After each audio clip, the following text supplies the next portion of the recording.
The final plenary is Storytelling for Reparations, Amplifying Voices, Transforming Narratives, and it'll explore the intersection of media and reparative justice for Native Americans, Indigenous communities, California's First People. It's a documentary project of the California Truth and Healing Council, established by Governor Gavin Newsom.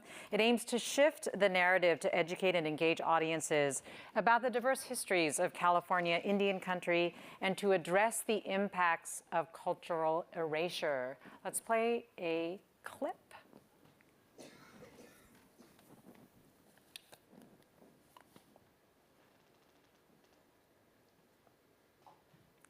And that clip will be coming right now. 3/4 of my graduating class isn't alive today. It was normal to experience intense loss. We had friends who were dying by suicide. Those come from systemic problems in our society that stem from genocide. There's not a person in California who hasn't benefited from the genocide of our people. During 1860, California passed a law that said you can go out and shoot any Native people in California. There were some children forcibly removed to go to boarding schools at age 3. Not only were these children made indentured slaves, but they probably got to watch their mothers killed. We talk about historical trauma, but there's present trauma right now. I'm sorry on behalf of the state of California. Governor Newsom is apologizing to Native Americans and announced the formation of a new commission called the Truth and Healing Council. What can you do to make this be different, community-driven, meaningful, and actually work in California? We go above and beyond our job description to make sure this is done right. Part of it is this truth-telling. It's an opportunity to tell our story and for state government to listen and then take some accountability. Acknowledging that you're on our land without returning that land to Indigenous peoples shows that you're doing very little to put your money where your mouth is at times. Look what we've done to the land, and if we can go back to some of those traditional ecological ways, the land gets healed and we get healed. I think I'm looking for ways that we can inspire direct action, especially around what it has meant to be the survivors of an attempted genocide. I came here when I was 10 years old in 1950. I was sent here not because of my choice. So all of the buildings that have the rock were built by the students. Yeah, the stone buildings are a beautiful thing, but is that really what we want to romanticize? These kids were kind of forced labor. Took the wash rag and they just washed their face real hard and they wanted to wash away the Indian or something. Was the government's intention to eradicate our culture. And of course, all the girls that went to Sherman too came back sterilized. But Grandma would say that. She would say, oh yeah, when I left the hospital, they told me that Dickie ruined me. It's the only one I'll ever have. I think for very long in this state, we have been really invisible, meaning the tribes. And I think they have worked to overcome that, and that's not an easy task. I made the choice to do something that probably is slower going, but I'm hopeful will produce bigger results and bigger change and bigger ongoing healing. One of my employees came up to me and told me that oh, we were just hiking up in Lake Tahoe and we saw a sign, but it said, this is where Washoe people used to be. And I was like, well, we're still here.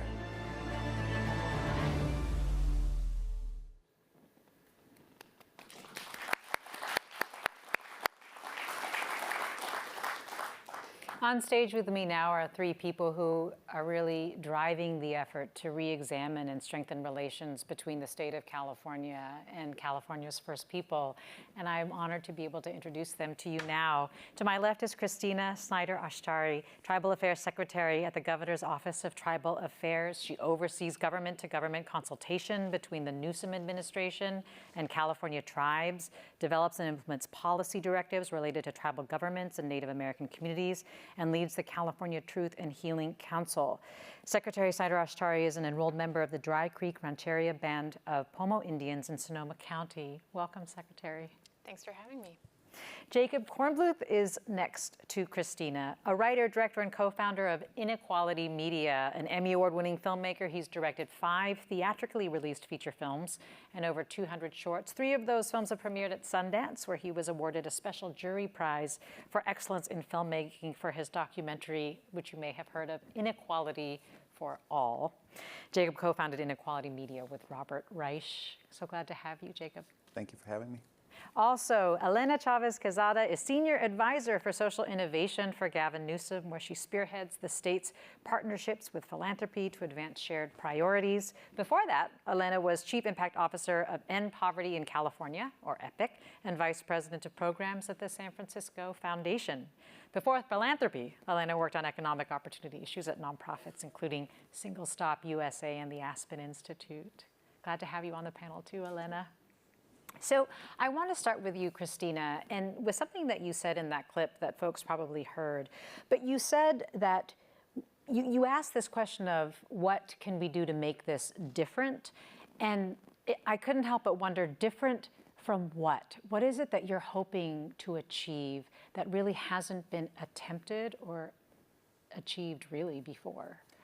Sure. Well, so I think different from previous iterations where California Native people sought to be heard and where we didn't necessarily have the listening audience to be able to receive that testimony and those changes, and also do something in a way that actually felt meaningful to Indian country.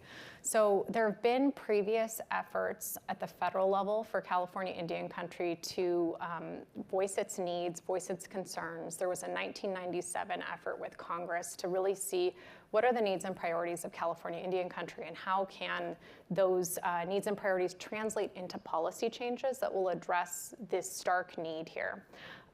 And that ended up in a report that now sits on a lot of shelves that very few people know about.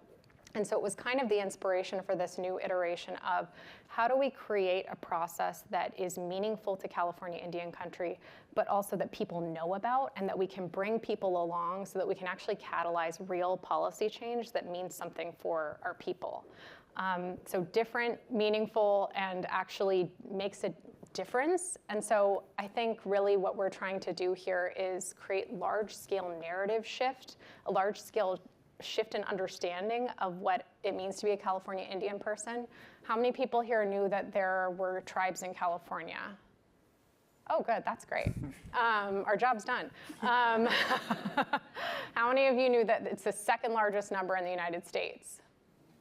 Okay, not quite so done. So we have a lot of people here who have a lot of need, and I don't think people realize the nuance, the difference in survival mechanisms, and where we are today in terms of kind of inequity in California Indian country. So we want to try to address that with this process. And walk us through a little bit in terms of how you are going about this, some of it probably that we witnessed in the clip. So my deputy, who's back there, I can see her, and I have been going up and down the state, meeting with community, and really just kind of giving them the floor for what is your history that you want California to know. So not gold was discovered and then California became a thing, but really that our people in our diversity, complexity, nuance, the largest and most diverse population north of Mexico prior to contact. Who are we and what do we want people to know about us? And then what happened to us during contact, and what do we think is still a legacy of that, and what do we want to do better? So we've been going up and down the state for the past several years, listening to community, trying to understand what is the harm that the governor's apology should be addressing, and how do you think it should be done versus kind of a top-down, we know how to solve this, trust us, we're the government, we're working in your best interest, which doesn't usually work for Indian country.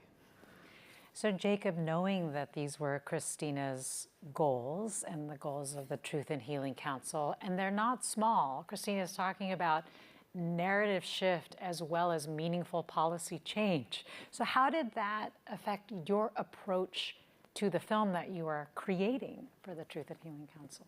You know, it's funny, it didn't start out as a film. It started out as just listening, and maybe what kind of things could we do with visual storytelling to help advance the goals of the Truth and Healing Council. And showing up at these meetings was it's a remarkable experience because it's open-ended. People bring what's ever on their hearts to the discussion, and sometimes it's funny, sometimes it's devastating, sometimes it's both at the same time, and you kind of don't see it coming when it hits you. Almost every meeting I've been to, I've been, destroyed and built up in equal measure. So what you want to do is give people the kind of full human experience of being there, because the policies are, there's no magic policy. As you know, there's not one set of, there's not like we need to come up with a policy prescription, but people need to know the story. They need to know the shared humanity. They need to find some connection in it. And I've learned a ton on a separate note on allyship and what that means, what it means to listen, what it means to, as a documentary filmmaker and journalist, to really, really listen, in a way that maybe other projects hadn't called on me in the same way. But and I've just learned a tremendous amount from that. I'll say, this is a project that needs to thread a needle, right? Because it's gotta let the folks who are at these meetings share their stories, guide the story, tell us where they want it to go. And as Christina wants for the report, for the 300 tribes pre-contact, 100 distinct languages across just the state of California, how do you take that incredible diversity and put it in one vessel? But we all know the geographic diversity of California, but the tribes have that diversity as well, from the deserts to the coast to the redwoods to all this stuff. So capturing that has been remarkable, and I think people will see California in a totally different way when they see it through Native eyes. And that has felt transformative to me, and if you could bring that to the discussion, as somebody told me about reckoning, our national muscle of reckoning. How do we reckon with where we are in a way that feels like we can do something about it? That's what I hope the film can help do. You said something interesting when we were talking about this before, which is that you felt like the approach had to be journalistic, not advocacy. What do you mean by that? What is that distinction? I said threading a needle, and I think the amount of trust that we've had to share, that you, Christina, had to find with me and vice versa, was really high. Firstly, like, we needed to trust each other, but it couldn't be just, it's not advocacy, right? I have to be able to tell the story that I see it, and she has to trust, and the tribes have to trust that it'll be the story that they want it to be. So that has been an incredible needle to thread, and will continue, I think, through the whole journey of making the film and getting it out. But it's a collaborative effort, it's a meaningful collaboration, and it's also something that I feel like we've built up the trust to kind of travel together. And Elena, because of that journalistic approach, it is not like a product of the state of California, right? It is not something that the state could fund, or the Truth and Healing Council could fund as well. So talk about then what you have had to do to try to create the kind of public-private partnerships for a project like this. Yeah, I mean, in some ways, my role is just really unusual, first in state government and the governor's office, because the whole point of the role is to try and think a little bit differently and see what partners we have to pull in to advance priorities that we might share, but have really different ways of approaching it. So within, the state, we make policy, we pass budgets. All of this is extremely important, very tedious. And also, if you think about the bigger picture that is being told here with Christina's leadership, that is way bigger than any bill or budget line item. And there is no way of accomplishing the kind of policy change that the governor personally has taken responsibility for by moving widgets around. And so you have to have kind of this, inside-outside strategy. Like, how do you bring other people and other ways of doing this work to the mix? And the state is not going to be the right place to do narrative change. I mean, we can champion it and we know it's important, but in terms of the mechanisms, the artistry, the trust building, the process, that just takes different partners and different relationships. And really what I see this is the start of a conversation. How can we even, we have this incredible process, we have policy recommendations, but I think what's really become clear for me is this is an ongoing dialogue. It doesn't stop and end with a documentary. I think it's just a really important starting point. And has it been easy or hard to get the partnerships, the relationships, and the funds for this, Elena? I have to say it's been very difficult. I work on lots of different issues, from reproductive rights to immigration to disaster relief to climate change. And this has been, hands down, much more difficult. And I think it doesn't fit super neatly in folks' boxes. I mean, I worked in philanthropy for a long time, so I understand that. I also think it's not okay to put this in its own box, because issues affecting Native people are health, jobs, clean energy. I mean, all of the things that affect the way we divide ourselves up at the state with the labor agency and the health and human services, those are all the same issues impacting Native people. So my hypothesis is that it's very difficult to kind of get folks on board. I mean, folks are on board spiritually, but to kind of get to where we need to go, it is kind of breaking down the barriers that we might be facing within our own institutions. Yeah. And Christina, talk about what it means if you are asking tribes to fund their own storytelling and sharing their own trauma. But I think also what Elena's point is making me think about is the kind of allyship you will need for a project like this. Yeah. Well, so I think as part of this whole process, we've been trying to model what should a public-private partnership that's trying to do the right thing by tribes look like. And so can tribes put out their own truths? Of course they can, but we've also got almost 200 tribes, so what does that even look like?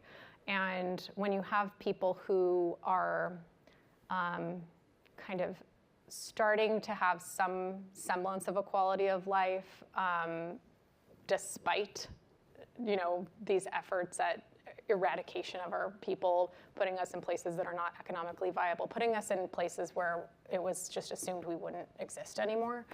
Asking tribes to be able to tell those stories just so that we can kind of eke out whatever is left of cultural and traditional knowledge just feels like the wrong thing to do. And I think we're trying to set up an kind of, like Elena was mentioning, a structure where people want to be willing partners in kind of our building a shared understanding of what it means to be Californian, starting with the first people versus the first Americans. And really, as we move forward in catalyzing the recommendations, we've been talking about recommendations. We're putting a report out next year on the 175th anniversary of the state of California that will be accompanying with this documentary, just so that we can catalyze a set of calls to action for policy funding and the like, but really trying to cultivate those partnerships with individuals, with corporations, with philanthropy, because we can't undo that 175 years of trauma, genocide, displacement, and everything that's happened with one report of recommendations. We're going to need to have an ongoing iterative process where everybody starts to kind of think about how they can do more for California Indian country moving forward. And so people shouldn't necessarily think about this in terms of oh, we'll see these outcomes, that will justify providing a certain level of resources. And it also sounds like you're asking people to make a long, maybe even multi-generational commitment to seeing this through. Yeah, well, again, it's more of how do people who live in California now act in relation with the first people of this place. And it's not a, sorry, here you go, gonna back away slowly. It's very much, let's continue this relationship. Let's figure out how we can all thrive in this place. Let's figure out how we can tackle the most pressing climate issues of our time. Let's figure out how we can energize Indian country. And let's do this all in a way that benefits everybody, and we can all feel good about it because we're all bring our whole selves to this. We'll again have an opportunity to take a couple of questions for our panelists. And so please think about what it is that you would love to ask Christina, Jacob, and Elena. But I guess, can you help me understand where things are, Jacob, right now through your process? Like, what has been produced? What do you envision the final outcome that comes with the report will look like? Sure. So in November 10th, says in a few weeks, we're shooting a quarterly meeting in Sacramento that will, I think, be our last planned filming session for it. So we're almost done with the filming piece to the movie. It's meant to be finished in conjunction with the 175-year anniversary of the state in the fall of 2025. Our goal is to have somewhere between 75 and 200 short videos. Anybody who's seen the Inequality media stuff with Robert Reich knows I love to marry short form that meets audiences where they are on social media with a long form film, because I think they reach different audiences. So hopefully we'll be able to put those, put this whole kind of, I don't know if you want to call it a campaign, but like a way to kind of talk about this together in conjunction with the report and op-eds and other things for the fall of 2025. So we're just about done with filming. We're at the cusp of editing, and that's where we are. Do we have any questions from the audience about this project?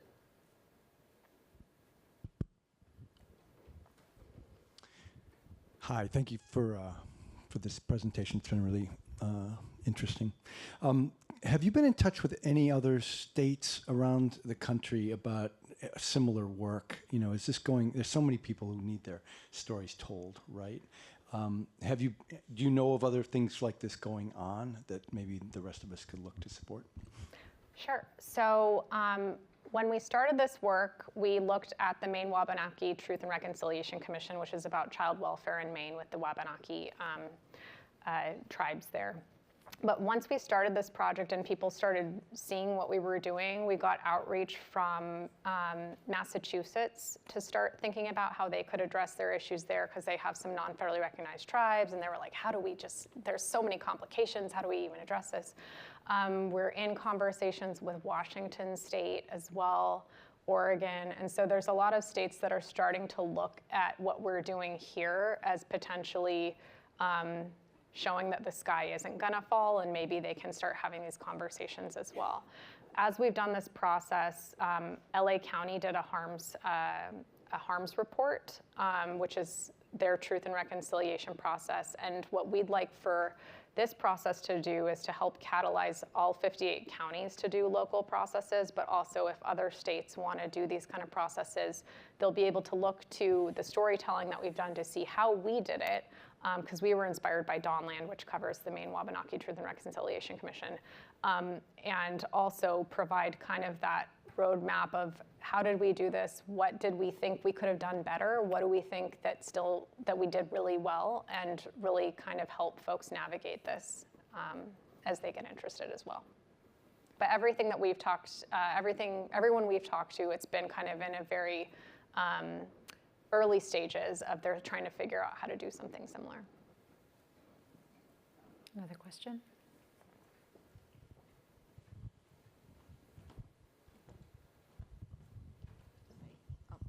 Thank you, Terry Tao from Margarita Cargo Philanthropies in Minnesota. I'm going to ask a super fundery question, which is, how does this live beyond this particular gubernatorial administration? Like, at some point, where are you envisioning that transition, or is that part of your thinking? So we've been thinking a lot about that, and part of this process, because we get the same question from community members, because again, like I mentioned, there have been other things that have happened. There hasn't ever been one where the governor himself has signed on to it, so that's in itself a difference. But part of what we're envisioning in the recommendations is that this will, have you heard of Parks California?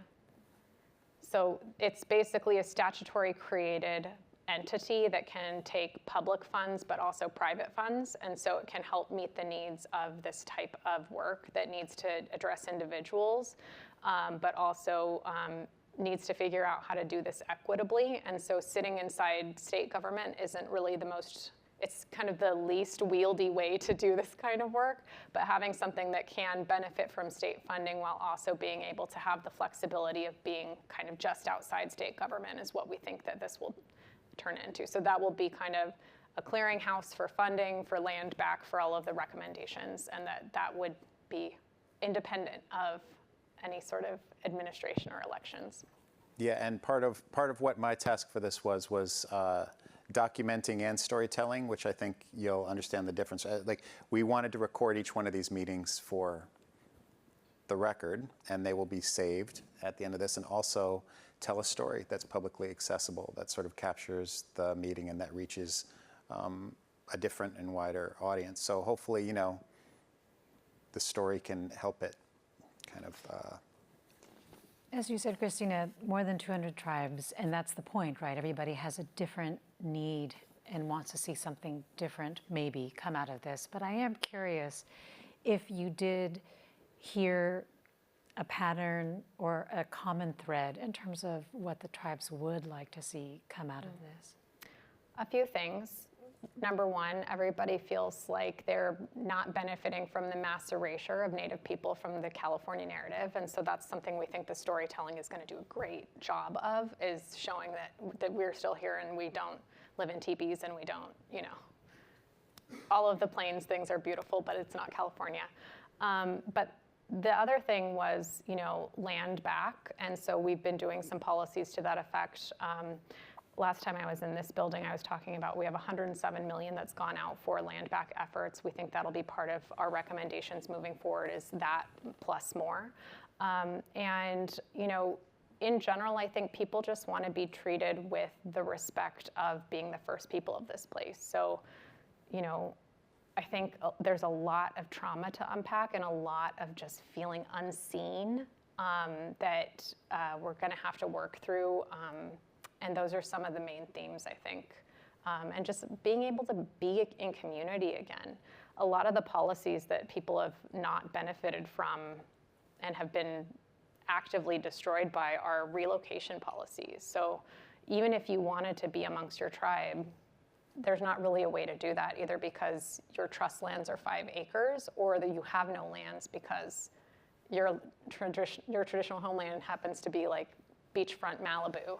So I think those are kind of the things that we're hearing, is community, visibility, and then access to our sacred lands and places. Secretary Christina Snider-Ashtari, Jacob Kornbluth, and Elena Chàvez Quezada, thank you so much.